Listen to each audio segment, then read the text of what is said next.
For a long time, luxury chains moved through the market like giants. They opened flagship stores in every major city, built massive locations in premium malls, and acted as if expansion was guaranteed. But that era has fractured, and the cracks are spreading faster than most people realize. Now, something far more alarming is happening, something the industry is trying very hard to keep out of the headlines. Across the country, some of the largest luxury chains are fighting to stay upright in a market that no longer bends to their rules. They grew too fast, spent millions of dollars freely, and assumed their customers would never change. Yet, the customers did change. And now, the chains that once felt invincible are struggling to hold themselves together. In 2025, 15 major luxury chains are facing a level of pressure that is becoming impossible to hide. Some are drowning in debt. Some are losing foot traffic at a speed they cannot reverse. Others are collapsing under the weight of outdated strategies that no longer work in a world driven by new tastes and new expectations. This is not a pause. This is a breakdown. Let's begin. Number 15. Hudson's Bay.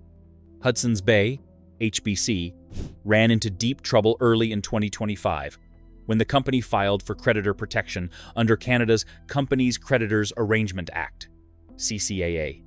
The filing came after HBC said it could not secure fresh financing and was facing persistent delays in paying suppliers, landlords, and other obligations. The firm warned that without immediate cash, it would default on lease payments and payroll, a dire sign for a retailer with heavy fixed costs. In mid-March 2025, HBC announced that it would liquidate nearly all of its 80 Hudson's Bay stores, plus 3 associated Saks Fifth Avenue and 13 Saks off-Fifth outlets in Canada, amounting to 96 total locations, with clearance sales starting March 24. Initially, 6 Hudson's Bay stores were spared from liquidation flagship sites in Toronto and Montreal, plus locations at major malls, Yorkdale, Hillcrest, Carrefour Laval, Pointe Claire. The stay on those stores provided a glimmer of hope, partly because liquidation sales at other locations generated extra cash. For example, HBC recorded nearly 21 million Canadian dollars in sales between March 8 and 14, more than expected, enabling repayment of a short-term loan of 16 million Canadian dollars. But that hope quickly evaporated. By late April 2025, the company concluded that no viable buyer or investor bid had emerged for even the remaining 6-store model. The court approved expanding liquidation to include those last stores. By the 1st of June 2025, all Hudson's Bay stores in Canada were permanently closed. The shutdown led to the termination of over 8,300 employees, nearly 90% of the workforce, with the rest kept on for a short period to handle final sale-offs and distribution center closures. The reasons behind the collapse were multiple and compounded.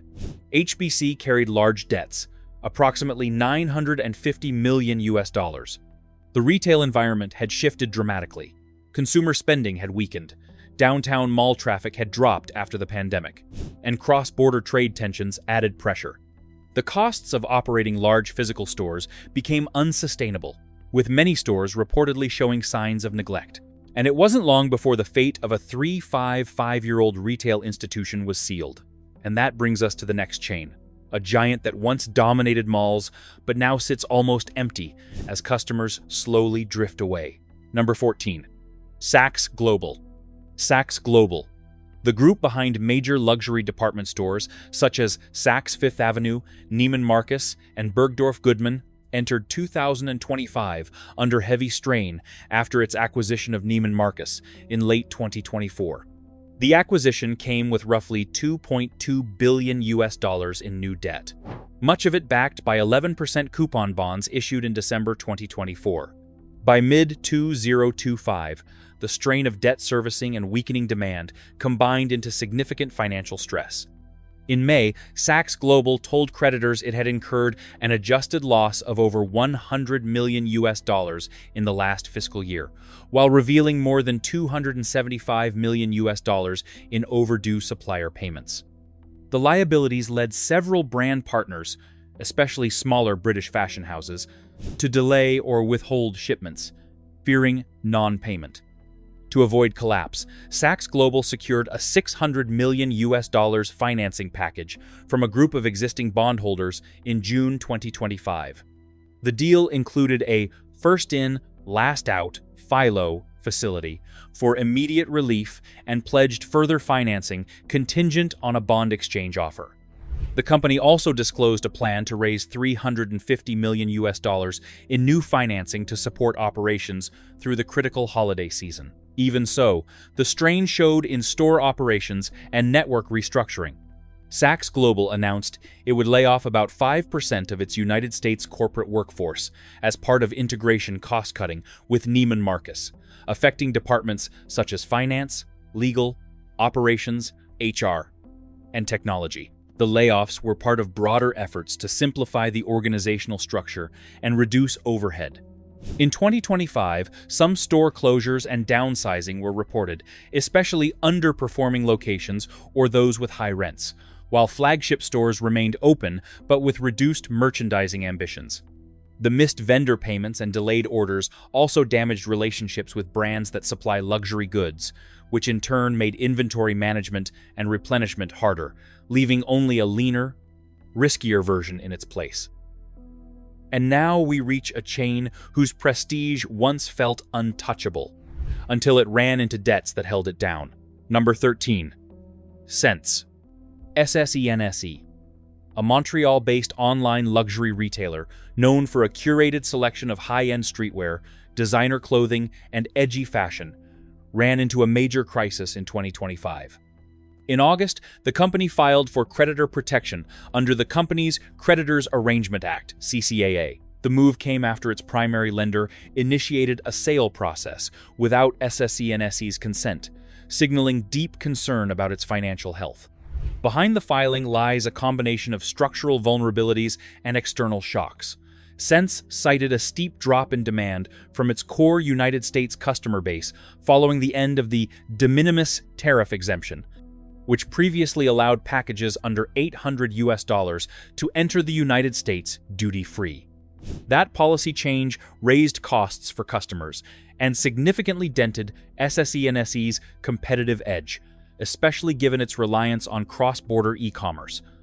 Meanwhile, SSENSE was burdened with substantial debt, about $371 million, and faced rising interest rates, thin margins, and generally tougher conditions for luxury e-commerce. The combination of fewer orders, delayed payments to designers and suppliers, growing unsold inventory, and pricing pressure created a liquidity crunch.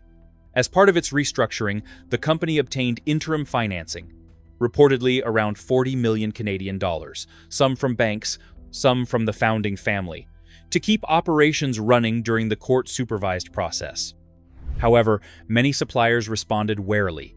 Some withheld new orders or required prepayments before shipping, undercutting SSENSE's ability to offer fresh assortments. The company is now at risk of being broken up or significantly downsized. Coming up is a luxury chain that tried to chase trends too aggressively, thereby losing its relevance. Number 12. Farfetch. Farfetch grew fast as an online luxury marketplace, but by 2024 to 2025, the company faced big problems from changing demand, ownership moves, and cost-cutting. After Coupang took control and began pushing for stronger profit and cash generation, Farfetch started to shrink teams and cut payroll to lower its burn. Those job cuts hit customer-facing teams and product groups, which weakened the site's ability to market to top shoppers and to keep a tight, curated assortment. Ownership under Coupang changed reporting and strategy.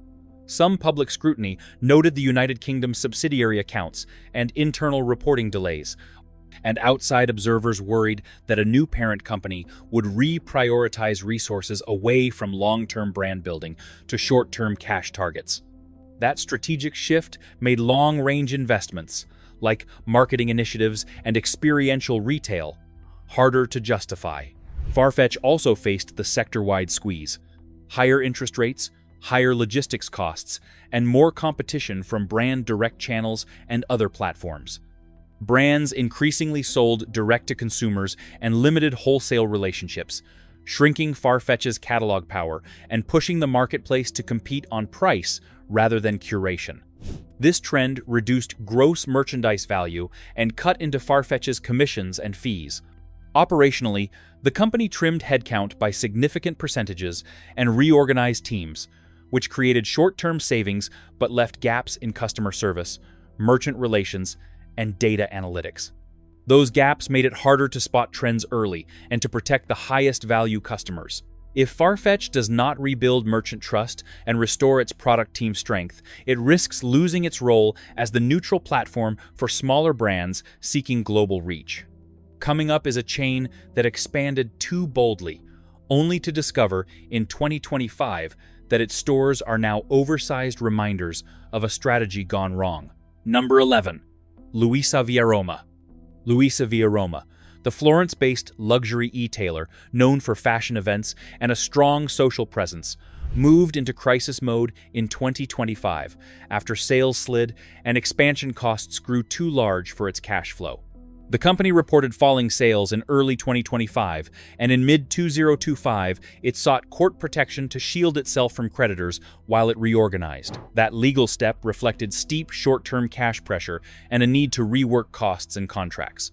Part of the trouble came from ambitious expansion and higher operating costs. Luisa Via Roma had opened new units and invested in physical footprint and marketing to push into the United States and other luxury markets. Those moves required cash and produced fixed costs at a time when consumer demand softened and discounting rose.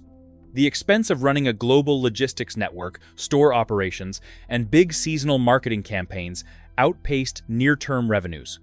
Internally, the company cut staff and closed or moved units to reduce overhead. Luisa Via Roma closed its Milan unit and shifted roles back to Florence as part of a consolidation plan to lower rent and administrative cost. Leadership also appointed a chief restructuring officer and reduced headcount to align cost base with weakened demand. Those steps were meant to buy time while the firm worked on a new commercial strategy. Luisa Via Roma's reliance on private capital and earlier fundraising compounded pressure. The firm had taken on external investment to fuel growth. When sales slowed, those investments became harder to justify, and lenders demanded clearer plans. The company says it aims to reposition around authenticity and better value messaging to win back shoppers, but success depends on restoring supplier trust and stabilizing cash flow quickly. Number 10.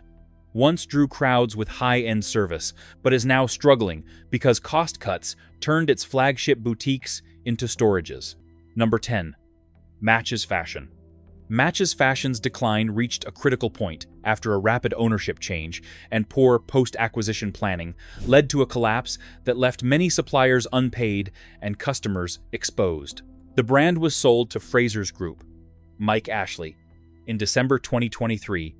But within months, the owner decided the business was failing to meet required performance targets and placed Matches into administration in early 2024 and into further insolvency processes through 2025. The retailer's most pressing problem was the rapid buildup of unpaid debts. Administrator reports in 2025 showed that unpaid creditor claims rose into the tens of millions of pounds, with latest figures putting unsecured claims near £50 million. Major houses such as Prada, Gucci, and Burberry appeared on the creditor list because Matches had accepted stock and sales, but could not settle supplier invoices as cash ran out. Designers and wholesalers who had provided stock faced severe losses and long legal fights to recover funds. Another driver was a sudden and sharp fall in demand for multi-brand luxury platforms. When high-end shoppers tightened spending and brands invested more in their own direct channels, Matches' gross merchandise value fell. The company reacted with heavy discounting to clear inventory, which compressed margins and reduced cash available to pay suppliers and creditors. That cycle accelerated the firm toward administration. Operational missteps after acquisition worsened the situation. Frasers initially injected emergency funds, but then stopped further support when the business required deeper restructuring. The quick move to administration and subsequent pre-pack deals allowed the buyer to reacquire intellectual property cheaply while leaving legacy debt behind. Matches Fashion's current status serves as a warning to other niche luxury platforms about the risks of low margins and high leverage in a volatile market. And the next one? Its leadership gambled on a massive rebranding, only for customers to reject the new identity before the first year even ended. Number 9. Yoox Net-a-Porter, NEP. Yoox Net-a-Porter, once a leading global online luxury fashion marketplace, entered 2025 under a new phase after acquisition by Lux Experience B.V., formerly Mytheresa. On 23 April 2025, Lux Experience completed its takeover of YNAP from Richemont, acquiring brands including Net-a-Porter, Mr. Porter, Yoox, and The Outnet. The deal included a net cash position of €555 million, no debt, but the takeover came as YNAP was already deep in trouble. Under Lux Experience, YNAP announced in September 2025 a major restructuring plan. The plan called for consolidation of operational and administrative structures across the luxury segment and the off-price segment. As part of this restructuring, YNAP planned layoffs of around 700 employees globally, Italy, UK, US, among others. In Italy alone, about 211 local staff faced dismissal. The first full fiscal year after acquisition showed that YNAP added an adjusted EBITDA loss of between -€20 million and -€30 million to the group's results. Sales dynamics reveal persistent weakness. In 2024, the luxury segment saw net sales of approximately €1.2 billion, but this was expected to drop by another 11% in 2025. The off-price segment saw a 19% sales decline in 2024 and anticipated a further 14% drop in 2025. YNAP's business model has become very hard to sustain. Under Lux Experience, the group is now trying to streamline operations, cut costs, and, ideally, restore profitability in the next 2 to 3 years. Hence, Yoox Net-a-Porter in 2025 reflects a brand in transition, with hopes that a leaner structure will help survive tough market conditions. Next comes a luxury chain that thrived on celebrity influence, but found itself abandoned when buyers began to lose interest in it. Number 8. Burberry. Burberry faced a rough 2025 as the global slowdown in luxury demand weighed heavily on its classic British fashion business. In the full year ending 29 March 2025, the company reported revenue of approximately £2.46 billion, a fall of around 15% at constant exchange rates. Profitability plunged. The brand swung from healthy profits to an operating loss of £3 million. At the same time, Burberry announced a global workforce reduction of about 1,700 jobs, roughly 18% of its total employees, as part of its cost-cutting drive under the strategic overhaul branded Burberry Forward. The plan targets around £100 million in annualized savings by 2027. In the short term, retail sales remained under pressure. In the quarter ending 28 June 2025, reported retail revenue was down 6% -2% at constant exchange rates compared with the previous year. Comparable store sales fell 1%, though this was an improvement from prior quarters and may suggest a gradual stabilization. The slump came despite efforts to lean on Burberry's heritage strengths. The company attempted to revive interest in its signature scarves and trench coats. During Christmas 2024 quarter, for example, scarf sales rose after promotions, and some boosted interest helped soften declines. Yet the brand still saw a significant drop overall in Asia-Pacific comparable store sales. The broader luxury market headwinds undermined these efforts. Number 7 has failed to evolve, leaving shoppers feeling like they were walking into a time capsule rather than a luxury destination. Number 7. Effa Group. Effa Group N, an Italian luxury goods group behind labels such as Moschino, Alberta Ferretti, Philosophy di Lorenzo Serafini, and Polini, suffered a steep downturn in 2025 during the broader consumption slowdown. In the first quarter of 2025, consolidated revenues sank to 61.7 million euros, down 23.3% compared with the same period in 2024. The ready-to-wear division dropped 30%, while footwear and leather goods fell 18.2%. EBITDA turned negative at minus 1.5 million euros versus plus 6.3 million in 2024. And the group posted a net loss of 10.1 million euros versus a net loss of 5.6 million euros in 2024. By the first 9 months of 2025, the situation worsened. Revenues over the 9-month period dropped about 25.4% year-on-year to 155 million euros. EBITDA, adjusted, was minus 7.6 million euros. Net financial debt, including IFRS 16, rose to almost 194 million euros. Geographically, the decline was broad. Italy, which had been a core market, saw a fall of over 30% in turnover. Europe, excluding Italy, Asia, and rest of world, and Americas all recorded double-digit drops across divisions. FA acknowledged that the global consumption slowdown hurt both wholesale and retail channels. That drop reduced the group's ability to sell through inventory and manage cash flow. To tackle the crisis, FA initiated a cost rationalization and reorganization plan. The leadership signaled intent to streamline operations, cut operating costs, and focus on core brands in hopes of recovering when demand returns. Still, 2025 proved to be a difficult transition year. The group's fate depends on whether consumer demand in key markets rebounds, and whether it can restructure efficiently and maintain brand value through leaner operations. Next, we see a chain that crumbled under rising rents, with multiple prime locations turning into public examples of luxury disappointment. Number 6. Bally. Bally struggled through 2024 to 2025 as management moved to cut costs and restructure production after years of weak margins. In late 2024, the company announced redundancies in Switzerland and then confirmed it would close its Tuscan production site in Lastra, Asigna, cutting about 55 local jobs. That decision formed part of a wider plan to reduce fixed costs and consolidate manufacturing in fewer locations. The production closure reflected deeper operational shifts. Bally's parent owners began to question the efficiency of running many small factories when volumes had fallen and outsourcing offered lower short-term costs.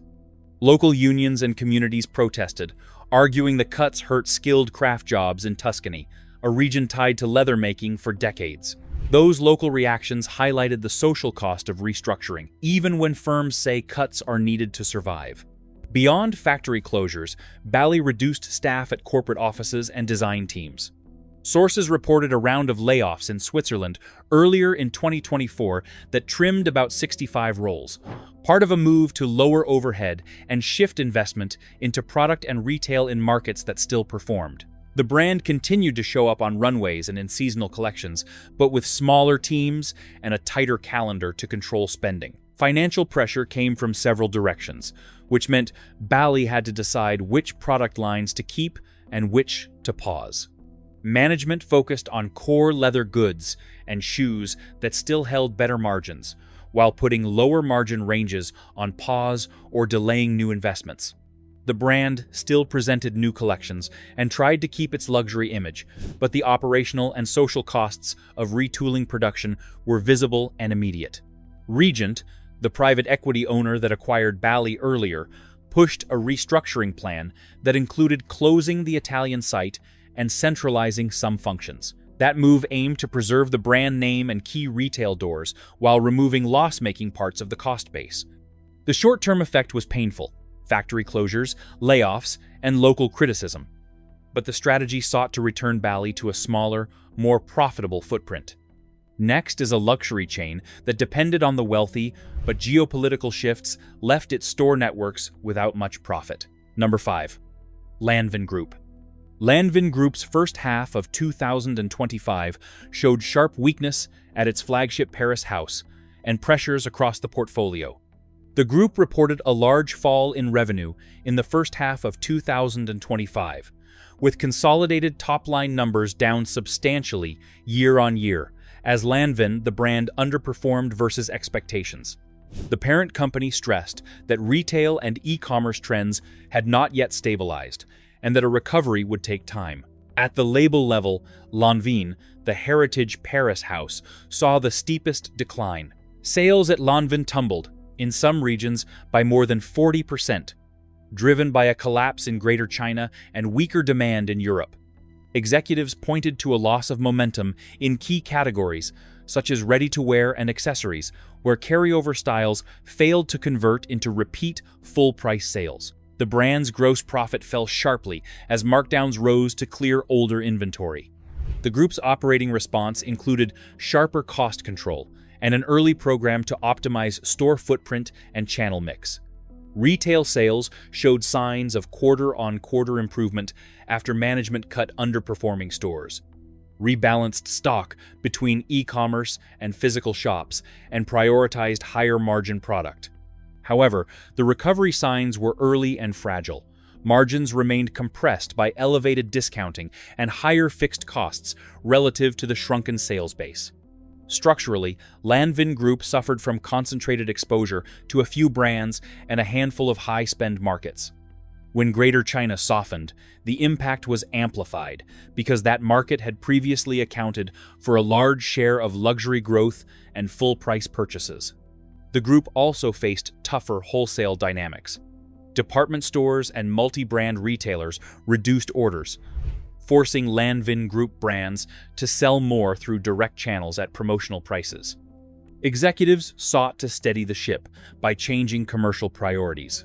The group accelerated a channel optimization program to improve conversion in digital channels, launched targeted marketing to dormant, high-spend customers, and cut unnecessary SKUs to reduce inventory complexity. These moves aimed to rebuild contribution margin while keeping a leaner operating model. Still, investor confidence was fragile. The group postponed some longer-term expansion plans until core profitability returned. Coming next is a chain that built fame on exclusivity, but loyalty collapsed after it opened too many stores and diluted the very image that kept it alive. Number 4. Kering. Kering's 2025 reality was dominated by one clear fact. It was dealing with a sharp slump for its major brands and an urgent need to adapt. In the first half of the year, group revenue fell to €7.587 billion, down 16% compared with the prior year. Recurring operating income dropped substantially, and net income attributable to the group fell to €474 million, a 4.6% drop year-on-year. The core reason for this is that its flagship brand Gucci cratered in performance. In H1 2025, Gucci revenue fell by 2.6% as reported, 2.5% on a comparable basis. Retail network sales dropped roughly 24%, while wholesale revenue plunged about 4.2%. In the second quarter alone, Gucci sales were down 25%. As Gucci is responsible for a large share of Kering's total income, this decline had an outsized impact. Faced with this concentration risk, Kering's board appointed Luca de Meo as CEO and backed a multi-year strategic overhaul, often described internally as a plan to de-risk the group from Gucci exposure. The plan included resizing the retail network, renegotiating leases, cutting costs across houses, and launching an investment arm to diversify revenue streams beyond the core luxury labels. The goal was to rebuild balance across brands and reduce volatility from any single house. Operationally, Kering took active steps by reducing inventories where possible, tightening wholesale relationships, and pressing for more efficient marketing spends. The group also accelerated reviews of each house's positioning, with consultancy help to find synergies and to target brands that could scale faster. Some smaller houses saw targeted investment, while others faced stricter performance tests. These moves were designed to protect margin and to lower the heavy fixed costs of running large flagship stores in a weak market. Financially, Kering's first half results showed a drop in operating margins and a need to rebalance spending.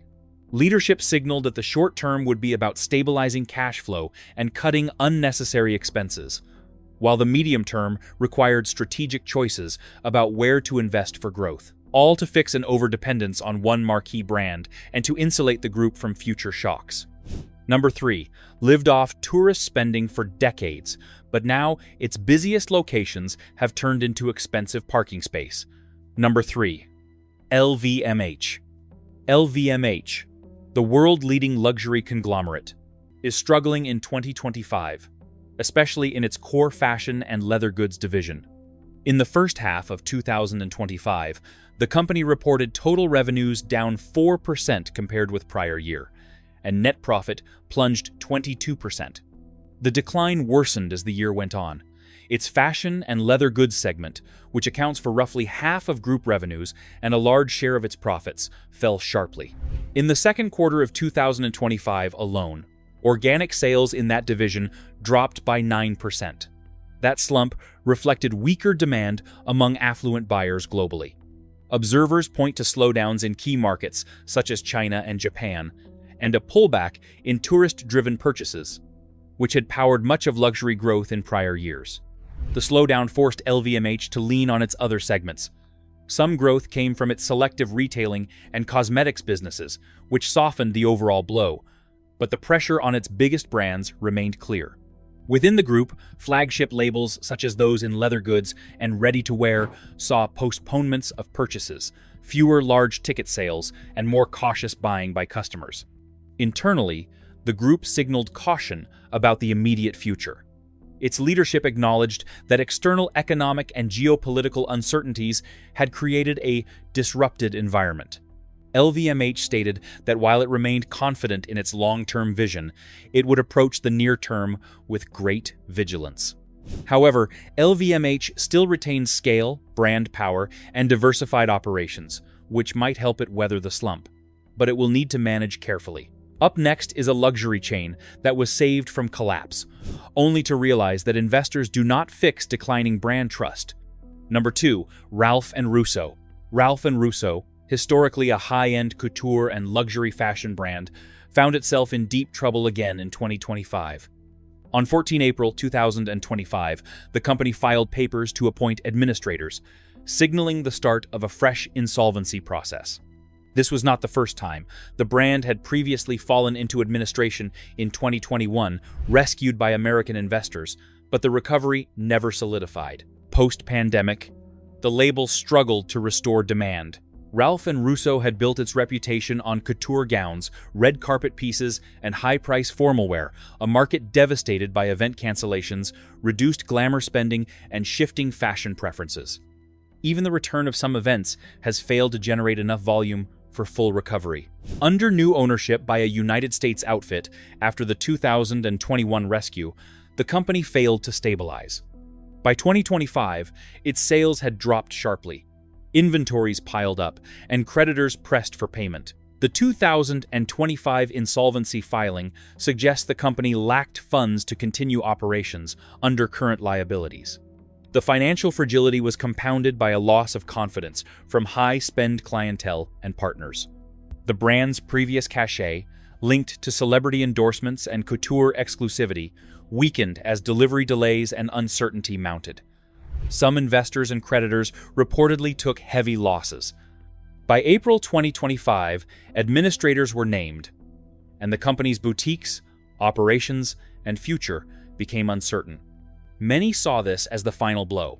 If the insolvency process ends in liquidation rather than rescue, Ralph & Russo may disappear entirely. Its struggles underscore the vulnerability of couture-focused brands in a luxury market increasingly favoring versatility, lower commitment purchases, and brand stability. Finally, Number 1's fall shocked the entire industry. A once dominant retailer now forced to shrink rapidly as consumers lose interest. Number 1, Capri Holdings. Capri Holdings, owner of major global labels such as Versace, Michael Kors, and Jimmy Choo, endured a very difficult 2025 financial year. In its fiscal 2025 ended March 29, the group reported a sharp 15.4% drop in overall revenue, 14.1% in constant currency, in its fourth quarter. Gross profit and margin fell compared with previous year. The losses were steep. Operating loss was $116 million, and adjusted operating margin turned negative, minus 11.2. On an adjusted basis, margin was still negative at minus 3.2. Net loss per share was $5.44. Inventory remained high. At the end of fiscal 2025, net inventory was $869 million, a slight increase over the former year, indicating unsold stock piling up. The downturn hit across all its key brands in 2025. In the quarter and full year, Versace, Michael Kors, and Jimmy Choo recorded lower sales. This underperformance came even as the group attempted to restructure and refocus. Retail and wholesale channels both suffered. Retail sales declined significantly, and wholesale revenue also shrank, reflecting reduced global demand for fashion luxury goods. Capri's management described 2025 as a challenging year, but expressed cautious optimism for the future. The group emphasized efforts to adjust its business model, recalibrate costs, and prepare for recovery, but admitted the conditions remain difficult. Even with legacy brand recognition and diversified labels, the group faced steep losses, high debt, and uncertain recovery. Why so many luxury chains are faltering? Pattern 1. Economic pressures and changing consumer priorities. Global economic uncertainty, inflation, and cost of living pressures have made many shoppers pull back from luxury items. Aspirational buyers, who fueled growth pre-pandemic, are cutting back. This reduction in discretionary spending is hitting chains that depended on middle-tier luxury consumers hardest. Pattern 2. Over-reliance on outdated retail formats. Department stores and multi-brand e-commerce platforms are losing relevance as consumers lean toward minimalism, sustainability, or value-driven purchases. The old model of flagship stores in high-rent areas and heavy inventory is proving increasingly vulnerable. Pattern 3. High debt burdens and liquidity problems. Mergers and consolidations, such as the combination of Neiman Marcus Group with Saks Fifth Avenue into Saks Global, have saddled companies with significant debt just as sales are dropping, leaving little buffer. Pattern 4. Shift in brand value and consumer perception. Luxury is no longer just about logos. Younger consumers increasingly value authenticity, sustainability, or resale, rather than flashy status goods.